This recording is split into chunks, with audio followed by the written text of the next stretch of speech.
Arrested a man in a sexual trafficking investigation over the weekend. Now, as we've reported, they found two women barricaded in a room, shaking with fear. And now we're learning about a special tool that helped deputies make that arrest. It's a canine named Jeb.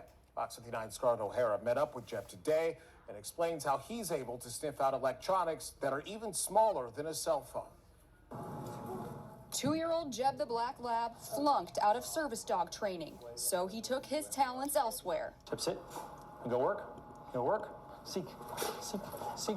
According to the Grant County Sheriff's Office, there are less than 10 dogs used by law enforcement agencies across Indiana to detect electronic devices, and Canine Deputy Jeb is one of them. I went to this training and it kind of opened my eyes that, hey, this is something that's really needed. I think a lot of people don't realize that the advantage of having a dog like this. Canine Jeb's handler, Captain Matt Sneed, brought him out on a case Friday to find tracking devices hidden on a car. Investigators believe 59-year-old Gregory Marsh was using them to constantly monitor the whereabouts of two women, a mother and daughter he's accused of trafficking. She made a comment, he always knew where I was at. So we kind of assumed that there was a tracking device on the car. Jeb found the devices the same way he can find virtually anything with a circuit board made with a certain chemical compound he can smell with impressive accuracy. Narcotics dogs, it's measured in parts per million, and the arson dogs are parts per billion, and the electronic dogs are parts per trillion. We wanted to test Canine Jeb ourselves, so I hid my own cell phone in a chair for him to find it. And sure enough, he sniffed it out within seconds. Show me. Show me. Yes, good boy.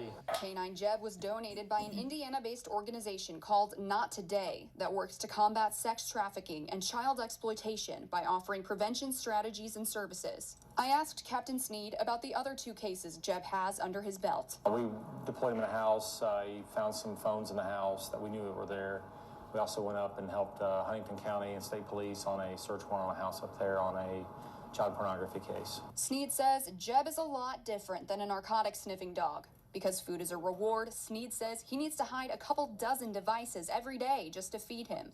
But getting to fight crime together makes it all worth it. Day after day, that does get monotonous and kind of boring, so to speak. And it's nice when you can then get out and do a real-life deployment, you know, where you're out there making that impact. Reporting in Marion, Scarlett O'Hara, Fox 59 News.